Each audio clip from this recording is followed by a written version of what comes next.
ഏട്ടാ ഇതെന്തായിട്ടാ തോന്നി? ദേ ചായ വേണോ? വേണമെങ്കിൽ നീ കുടിച്ചോ. ഞാൻ കുടിച്ചോളാം. നിങ്ങൾക്ക് വേണോ? എനിക്ക് വേണ്ട. എന്താ സമയത്ത് എന്റെ വിചാരം? ഒരു 8 മണിയൊക്കെ ആയി കാണും. പോത്ത് പോലെ ഞാൻ കിടന്നിറങ്ങിക്കോളും. ഇന്ന് ഏട്ടന് ഓഫീസിൽ പോകണ്ടല്ലോ, അതുകൊണ്ട് ഞാൻ കുറച്ചു നേരം കൂടുതൽ ഉറങ്ങി. അതിനിപ്പോ എന്താ കുഴപ്പം? ചായ വേണമെങ്കിൽ കുടിക്കും. ചായ ഭക്ഷണം കഴിക്കുന്ന സമയത്താണോ ചായ? ഞാൻ ഏത് സമയത്ത് ചായ കുടിക്കാറ് സാധാരണ? അത് 7 മണിക്കല്ലേ? ആ ഇപ്പൊ കുറച്ച് വൈകി. എനിക്ക് വേണ്ട. ഏട്ടതെ ചുമ്മാ കളിക്കരുത് ഏട്ടാ. ചായ കുടിച്ചോ അങ്ങോട്ട്. എനിക്ക് ചായ വേണ്ട നിന്നോടല്ലേ ഞാൻ പറഞ്ഞേ. ഇത് നിങ്ങൾക്ക് വേണ്ടി ഉണ്ടാക്കിയതല്ലേ? എനിക്ക് വേണ്ട തന്നെ. ഞാൻ കുറച്ചു നേരം കൂടുതൽ ഉറങ്ങി. അത് ഏട്ടൻ ഓഫീസിൽ പോകാതുകൊണ്ടല്ലേ? എനിക്ക് ചായ വേണ്ട നിന്നോട് ഞാൻ പറഞ്ഞില്ലേ? പറഞ്ഞോ ഇല്ലയോ? ഏട്ടാ ഇങ്ങനെ മഴ കൂടുന്ന കാര്യമൊന്നുമില്ല. കുടിച്ചാ അങ്ങോട്ട്. എനിക്ക് ചായ വേണ്ട. പൊട്ടി കലക്കിളിയാ. ഇപ്പോഴാണ് നീ ഒരു ആൺകുട്ടിയായത്. അല്ലല്ലേ, രാവിലെ 6 മണി മുതൽ ഞാൻ ഈ പോത്തിനെ വിളിച്ചോണ്ടിരിക്കുകയാണ്. അങ്ങോട്ട് വരില്ല ഇങ്ങോട്ട് വരില്ല എണീക്കണ്ടേ? അമ്മ ഉണ്ടായിരുന്നെങ്കിൽ അമ്മ വേണം രാവിലെ ഇവിടുന്ന് ചായ വെക്കാൻ. ഇപ്പൊ ഉണ്ട് അവളെ 8-8:30 ആകുമ്പോ ചായ ആയിട്ട് വരുന്നു. എനിക്ക് സൗകര്യം കുടിക്കാന്ന് പറഞ്ഞാ. നന്നായി ഇളയാ, നന്നായി. ഇവളുമാർക്ക് ഒരു വിചാരമുണ്ട്, എന്ത് കാണിച്ചാലും നമ്മളൊക്കെ മിണ്ടാതിരിക്കുന്നു. അല്ലളിയാ, നമ്മുടെ വീട്ടിൽ എന്ത് തമ്മാടിത്തരം നടക്കുന്നുള്ള ഒരു തോന്നലാണ് ഇവളുമാർക്ക്. അത് എന്റെ വീട്ടിൽ നടക്കൂല. വേറെ വല്ല ആണുങ്ങളായിരുന്നേ കണ്ടല്ല, ഇപ്പൊ എവളുമാരെ വീട്ടിൽ ഇരുന്നേനെ. ഇതേ കണ്ടില്ലേ, ഒലക്ക ഒഴിഞ്ഞമാര് നിൽക്കുന്നുണ്ടല്ലേ. അല്ല, എനിക്കറിയാൻ പാടാണ്ട് ചോദിക്കാം, ക്ലീറ്റോ ചേട്ടനാണോ ഈ വീട്ടിലെ പണി മുഴുവൻ എന്നും തീർക്കണേ?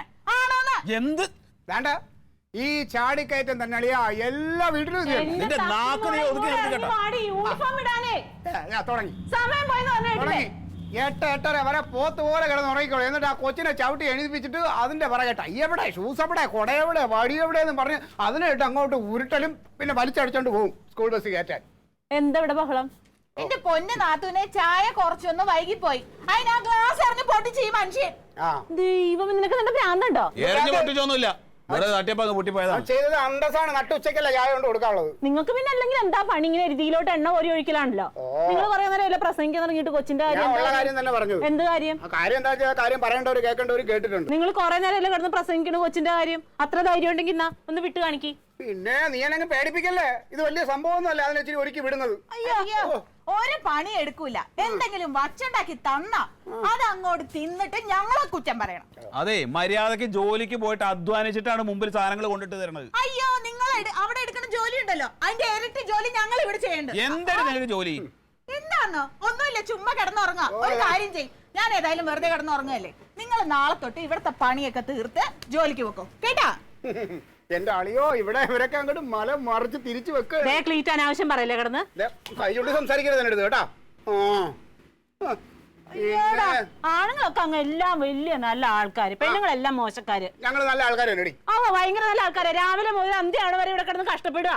ഒന്ന് ഇരിക്കാൻ കൂടി സമയമില്ല, ഒന്ന് ടി വി കാണാൻ സമയമില്ല.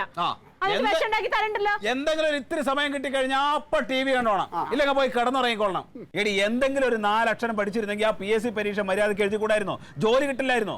അതിന് കുറച്ച് അധ്വാനം ഉണ്ട്. ഇതങ്ങ് കിടന്നുറങ്ങിയാൽ മതിയല്ലോ. ഞാൻ ഒരു അധ്വാനം ചെയ്യാത്ത ആള്. നിങ്ങൾ അങ്ങോട്ട് ഇവിടുത്തെ അധ്വാനം ഒക്കെ അങ്ങോട്ട് മലമറിക്കും, കേട്ടാ? ഞാൻ ഇനി ഒന്നും ചെയ്യാൻ മണ്ണില്ല. ഞാൻ ഒന്നിനും മണ്ണില്ല തന്നെ പറഞ്ഞത്. വെറുതെ എന്തിനാ ആവശ്യമില്ലാത്ത കാര്യങ്ങൾ ചെയ്യാൻ പോണത്? നിങ്ങൾ എന്ത് കണ്ടിട്ട് ഈ കിടന്ന് തുള്ളണേ? നിങ്ങൾക്ക് പറ്റോ ഈ വീട്ടിലെ പണി ചെയ്യാനായിട്ട്? പിന്നെ തങ്ക നിങ്ങളെ വെല്ലുവിളിക്കാണ്. ഒരൊറ്റ ദിവസം ഈ വീട്ടിലെ പണിയെല്ലാം കഴിച്ച് ആ കൊച്ചിന് സ്കൂളിൽ വിടാൻ പറ്റുമോ നിങ്ങൾക്ക്? അതെ, ഒരു ദിവസം ആക്കണ്ട, ഒരു മാസം. ഇനി അങ്ങോട്ടുള്ള ഒരു മാസം കൊച്ചിനെ ഒരിക്കലും മാത്രമല്ലടി ഈ വീട്ടിലെ മുഴുവൻ കാര്യം ഞാൻ ചെയ്ത് കാണിച്ചു തരാം നിനക്ക്. കാക്ക മലന്ന് ഉറക്കും. നീ അങ്ങനെ വെല്ലുവിളിക്കൊന്നും വേണ്ട, അങ്ങനെയാണെങ്കിൽ ചെയ്ത് കാണിക്കും. അത് കണ്ടോ നീ? വെല്ലുവിളി ഞങ്ങൾ അങ്ങ് ഏറ്റെടുത്ത്. പിന്നെ ആൾക്കാർ മുമ്പ് വെച്ച് നിന്റെ ഈ ഷോ ഉണ്ടല്ലോ, അടിച്ച് കരണക്കുട്ടി ഞാൻ തിരിച്ചളയും. ഓടിക്കളിയാ വരണം. കളക്ടറാണ് അവളെ വിചാരം. അല്ലേ, കൈ വെക്കണ്ടെന്ന് വെക്കുമ്പോ നമ്മളെ കൊണ്ട് കൈ വെപ്പിക്കാണ്. അല്ലളിയാ, നീ ഒരു ആവേശത്തിന് കൊച്ചിന് ഒരുക്കി പറഞ്ഞേക്കാൻ വീട്ടിലെ പണികൾ ചെയ്യാന്നൊക്കെ പറഞ്ഞല്ലോ. ഇതൊക്കെ വല്ലതും നടക്കുവോ? അളിയാ ക്ലീറ്റസേ, പറഞ്ഞതാ. അതിനപ്പുറം ഒരു വ്യത്യാസമല്ല, ഞാൻ ചെയ്യും. എന്നാ പിന്നെ ഒരു കാര്യം ചെയ്യാം. നാളത്തെ ഒരു ദിവസം വീട്ടിലെ ഫുൾ പരിപാടികൾ അവര് ചെയ്യുന്ന എല്ലാ പണിയും നമ്മൾ ചെയ്യും. കൊച്ചിനെ ഒരുക്കി വിടുന്നത് നടക്കും. എല്ലാം ചെയ്ത് കാണിക്കണോടെയാ. ഇവളുമാരുടെ ആ ഒരു ദുർവിചാരം ഉണ്ടല്ലോ, അതങ്ങ് മാറ്റി കൊടുത്ത് നാണം കെട്ട് നമ്മുടെ മുമ്പിൽ നിൽക്കണം. വന്ന് തിന്നാൻ മാത്രം വിളിക്കാം. അത്രേ ഉള്ളൂ. അളിയൻ്റെ കൂടെ നിൽക്കുമല്ലോ, ഉറപ്പായിട്ട് നിൽക്കും. പിന്നെ എനിക്കൊന്നും പേടിക്കാനില്ല. ഒരു കാര്യം ചെയ്യും, ഇപ്പൊ വേണ്ട, നാളെ ഇന്നൊരു ദിവസം അടുക്കള ഇന്നോടെ കൈകാര്യം ചെയ്തോട്ടെ. ഓക്കെ. ജയമന്തി വാ ഇങ്ങോട്ട്. വന്ന് കഴിഞ്ഞില്ലേ? കഴിഞ്ഞ അതെ ഒരു കട്ടൻ ചായ ഇട്ട് കൊടുത്ത്. നിനക്ക് ഇന്നലെ കേട്ടതൊന്നും മതിയായില്ലേ? കട്ടൻ ചായ വേണമെങ്കിൽ തന്നെ ഇട്ട് കുടിച്ചോളൂ. ഇനി കട്ടൻ ചായ കുടിച്ചില്ല എന്നത് ചത്തൊന്നും പോവില്ലല്ലോ. നീ അമ്പലത്തിൽ പോണ കാര്യം പറഞ്ഞോ? അത് ഇന്നലെ രാത്രി ഞാൻ പറഞ്ഞു. ആ അത് മതി. വാ. മതിയോ? മതിന്ന്.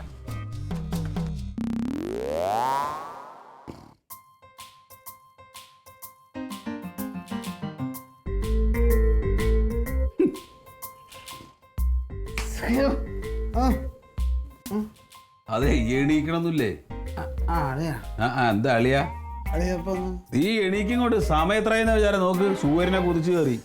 ഓ നേരം പറഞ്ഞ ഓ അത് എന്നാലും തുറന്നിട്ട്. അല്ല അവരോട് വെല്ലുവിളി നടത്തിയിട്ട് നീ ഇവിടെ നിന്ന് കിടന്നുറങ്ങി എങ്ങനെ ശരിയാകും? അതെ എനിക്ക് ചായ ഇല്ലാതെ കട്ടിലിൽ നിന്ന് എഴുതിക്കാൻ വലിയ പാടാ. ചായയൊക്കെ ഞാൻ ഇവിടെ ഉണ്ടാക്കി വെച്ചിട്ടുണ്ട്, വേണേ ഒന്ന് കൂടി വെച്ചോ. നിനക്ക് അതുകൂടെ ഇങ്ങോട്ട് എടുത്തോണ്ട് വന്നോട്ടെ. അവ നിനക്കുണ്ട് അസുഖല്ലേ? അതെ ആ കൊച്ചിനെ സ്കൂൾ പറഞ്ഞേക്കണ്ടേ? അച്ഛനോട് കിടക്കട്ടെ. ആ അവള് കുറച്ചുകൂടെ കിടന്നോട്ട്. നീ എണീക്ക്. അല്ല ഈ തങ്കം അവള് എവിടെ പോയേ? അവര് അമ്പലത്തിലേക്കാന്നും പറഞ്ഞിട്ടാ പോയത്. ഓ എപ്പോ വരുമെന്ന് വല്ലതും പറഞ്ഞു? എപ്പോ വരുന്നു ഞാൻ ചോദിച്ചു. അപ്പൊ അവര് പറയണ അതൊന്നും പറയാൻ പറ്റില്ല. ഓ വരാതിരിക്കുമോന്നും ചോദിച്ചു. അപ്പൊ വരും. വരാതിരിക്കുന്നു വിചാരിച്ച് നിങ്ങൾ സന്തോഷിക്കേണ്ടെന്ന് പറഞ്ഞു. ഇനിയിപ്പോ ബ്രേക്ക്ഫാസ്റ്റിന് എത്തുമോ ഉച്ചയ്ക്ക് ഊണഴിക്കാറാകുമ്പോഴേക്ക് എത്തുമോ എന്നുള്ളതൊന്നും പറയാൻ പറ്റില്ല. അപ്പൊ എന്തൊക്കെ പരിപാടികൾ എങ്ങനെയൊക്കെ വേണം എന്നുള്ളത് കൃത്യമായിട്ട് പ്ലാൻ ഉണ്ടാക്കണം. എന്നിട്ട് അതുപോലെ ചെയ്യണം. ഇതിപ്പോ രണ്ടാളും കൂടെ നമുക്ക് പണി തരാൻ വേണ്ടിയിട്ട് പോയതാ. ഉറപ്പല്ലേ? മനസ്സിലായി. ഒരു കാര്യം ചെയ്യും പിന്നെ ഇപ്പൊ ആദ്യം എന്തായാലും അടുക്കളയിലോട്ടൊന്ന് കയറാം. കയറാം. വാ എണീക്ക്. ഇങ്ങനെ ഇരുന്നാൽ ശരിയാവില്ലെന്ന്.